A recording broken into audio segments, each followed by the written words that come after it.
لڑکوں سے زیادہ لڑکیاں دکھائی دے رہی تھیں، اور 5-6 سال کی بچیاں نہیں، 15, 16, 18, 20 سال کی لڑکیاں. اور وہ کپڑے، اللہ کی قسم، پھر سن لو، اللہ کی قسم، جو کپڑے پہنے ہوئے تھیں، کسی بھی قیمت پر ان کپڑوں کو تہذیب کے کپڑے نہیں کہا جا سکتا ہے، کسی بھی قیمت پر ان کپڑوں کو شرم و حیا کے کپڑے نہیں کہا جا سکتا ہے. بے شرمی اور بے حیائی کے کپڑے پہنے ہوئے تھے. اب بتانا پڑے گا کہ بے شرمی اور بے حیائی کا کپڑا کون سا ہوتا ہے. بند کریے میلوں کو، اور اگر آپ میلہ بند نہیں کر سکتے ہیں اور میلہ بھی کریں اور جلسہ بھی، تو یہ سوچ کے اٹھیے گا کہ آپ کو اس جلسے کا کوئی ثواب نہیں ملے گا، کیونکہ حدیث کے الفاظ ہیں، جو برائی تم اپنی ہاتھ سے روک سکتے ہو تو پہلے اس کو روکو. میلہ تم روکنے کی طاقت رکھتے ہو، جب جلسہ کروانے کی طاقت رکھتے ہو تو میلہ روکنے کی بھی طاقت رکھتے ہو. یہ ہاتھ سے کرنے کی طاقت ہے، اور جب ہاتھ سے روکنے کی طاقت نہ ہو تو زبان سے منع کرو، بھائی ایسا مت کرو.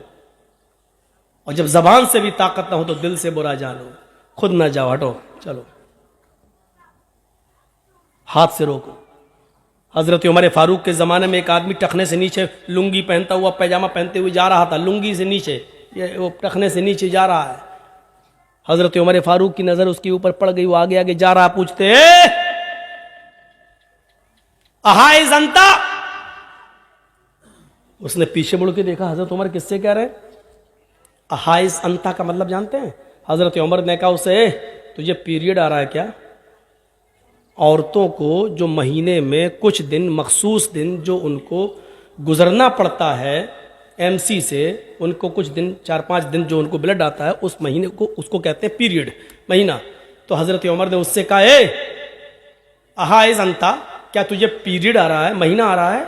وہ پیچھے مڑ کے دیکھتا ہے، کس کو کہہ رہے ہیں اللہ کے حضرت عمر؟ تو کہا کہ یہ کس کو کہہ رہے ہیں؟ کہا تم سے کہہ رہا ہوں. مجھ سے؟ ہنستے ہوئے وہ کہتا مجھ سے؟ کہ ہاں. ہنستے ہوئے کہتا، امیر المومنین آپ کا دماغ تو صحیح ہے، حل یحیض الرجل، کیا مرد کو بھی مہینہ آتا ہے؟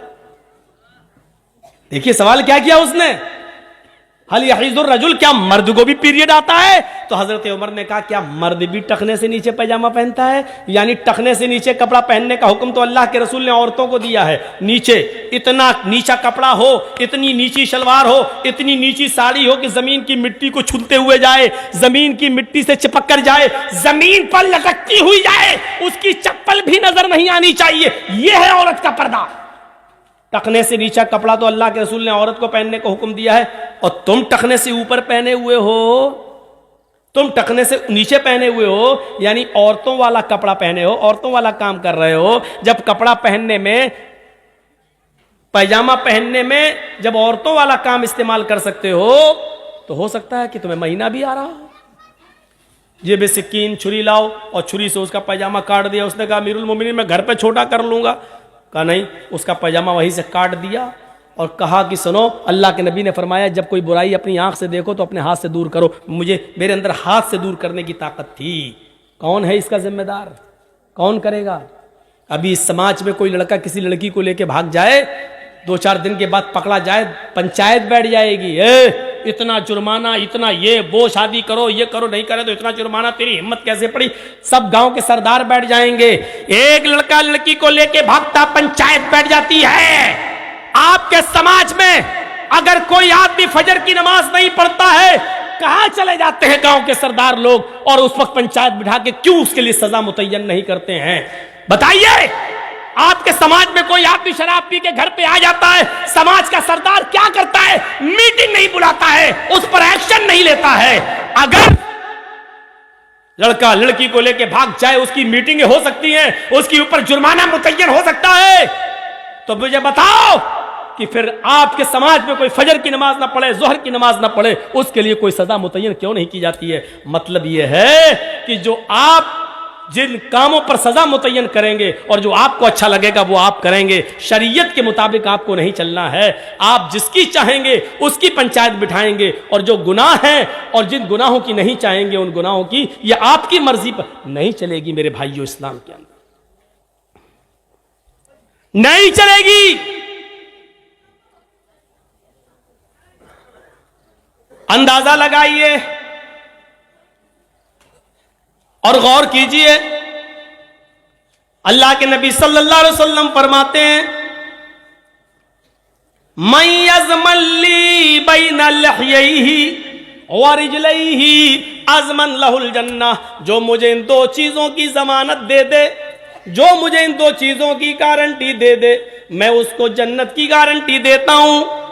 کون سی ہیں وہ دو چیزیں؟ بین لحییہ, دونوں یہ جو داڑھی کے جو دونوں کنارے ہیں, گال, منہ, ان کے بیچ میں زبان. جو مجھے دونوں جبڑوں کے بیچ کی چیز یعنی زبان کی ضمانت دے دے, میں اس سے کبھی غلط نہیں بولوں گا, جھوٹ نہیں بولوں گا, چوری نہیں, جھوٹ نہیں بولوں گا, غیبت نہیں کروں گا, کسی کی برائی نہیں کروں گا, جب بھی بولوں گا سچ بولوں گا, اس کو کبھی برے چیزوں میں استعمال نہیں کروں گا. وہ بین رجلئی, اور اپنے دونوں پیروں کے بیچ, دونوں ٹانگوں کے بیچ یعنی شرمگاہ کی حفاظت دے دے, ہم اس کو کبھی غلط کام میں استعمال نہیں کریں گے. جو ان دو چیزوں کی ضمانت مجھے دے دے اضمن لہ الجنہ, محمد رسول اللہ فرماتے ہیں میں اس کو ضمانت دیتا ہوں جنت کی, میں اس کو ضمانت دیتا ہوں کہ یہ جنت کے اندر جائے گا, یہ جنت کے اندر داخل ہوگا, یہ جنت کے اندر جائے گا, میں اس کو جنت میں جانے کی ضمانت دیتا ہوں, یہ جنت کے اندر جائے گا. یہ زبان سے جو غیبت چغلی ہوتی ہے یہ بہت بری چیز ہوتی ہے. اللہ کے نبی مسجد میں نماز پڑھا رہے ہیں, سلام پھیرا, السلام علیکم ورحمت اللہ, السلام علیکم ورحمت اللہ. نماز پڑھانے کے بعد جب آپ نے چہرہ مقتدیوں کی طرف کیا تو کیا دیکھا کہ ایک صحابی اٹھ کے جا رہے ہیں, نام ہے ان کا ابو سعید خدری, سلام, انہوں نے بھی نماز پڑھ لی, وہ جا رہے ہیں. جب وہ دروازے پر پہنچ گئے مسجد کے تو اللہ کے نبی نے فرمایا جس نے جنتی آدمی نہ دیکھا ہو وہ دیکھ لے, یہ جنتی آدمی جا رہا ہے. دنیا میں جنتی, جس کو جنتی دیکھنا ہو دیکھ لے, یہ جنتی جا رہے ہیں. صحابہ نے پیچھے مڑ کے دیکھا, وہ ابو سعید خدری ہیں. دوسرے دن آپ نے پھر نماز پڑھائی, جب سلام پھیرا ابو سعید خدری پھر اٹھ کے جانے لگے تو اللہ کے نبی نے کہا جس نے جنتی نہ دیکھا ہو وہ دیکھ لے, یہ جنتی جا رہا ہے. صحابہ نے پھر پیچھے مڑ کے دیکھا تو وہی ابو سعید خدری ہیں. تیسرے دن آپ نے پھر فرمایا جس نے جنتی نہ دیکھا وہ دیکھ لے, یہ جنتی صحابی ہے, یہ جنتی آدمی جا رہا ہے. اللہ کے نبی صلی اللہ علیہ وسلم نے جب جس کو جنتی کہا تو صحابہ نے پھر پیچھے مڑ کے دیکھا, کون ہے کہ یہ وہی ابو سعید خدری. تو حضرت عبداللہ ابن عمر کو تجسس ہوا کہ یہ کیا کرتے ہیں جن کو بار بار جنتی کہہ رہے ہیں اللہ کے نبی, جتنا عمل ہم کرتے ہیں اتنا عمل یہ بھی کرتے ہیں, لیکن ان کو تینوں دن جنتی کیوں کہا؟ تو ہو سکتا ہے کہ مسجد میں باہر کوئی کام نہ کرتے ہوں, ہو سکتا ہے گھر میں کوئی کام کر رہے ہوں. تو یہ ان کے گھر پہنچ گئے. ابو سعید خدری نے کہا آئیے, کیسے آنا ہوا؟ کہا میرے ابو سے لڑائی ہو گئی ہے میری, کچھ 2-3 دن میں تمہارے یہاں رہنا چاہتا ہوں, ان کا غصہ ٹھنڈا ہو جائے گا, میں چلا جاؤں گا. کہا اچھا ٹھیک ہے آؤ, کوئی بات نہیں, ماں باپ سے نہیں لڑنا چاہیے, ویسے تم آ جاؤ, میرے مہمان ہو. ان کو کیا معلوم یہ کس لیے آئے. انہوں نے کمرہ دے دیا ان کو. اب وہ عبداللہ ابن عمر ان کے وہ دیکھ رہے ہیں کہ گھر میں یہ کون سا عمل کرتے ہیں. لیکن 3 دن رکنے کے بعد, 3 رات رکنے کے بعد عبداللہ ابن عمر کہتے ہیں کہ میرے سامنے تو کوئی ایسا عمل آیا نہیں کہ جو ہم سے زیادہ ہو.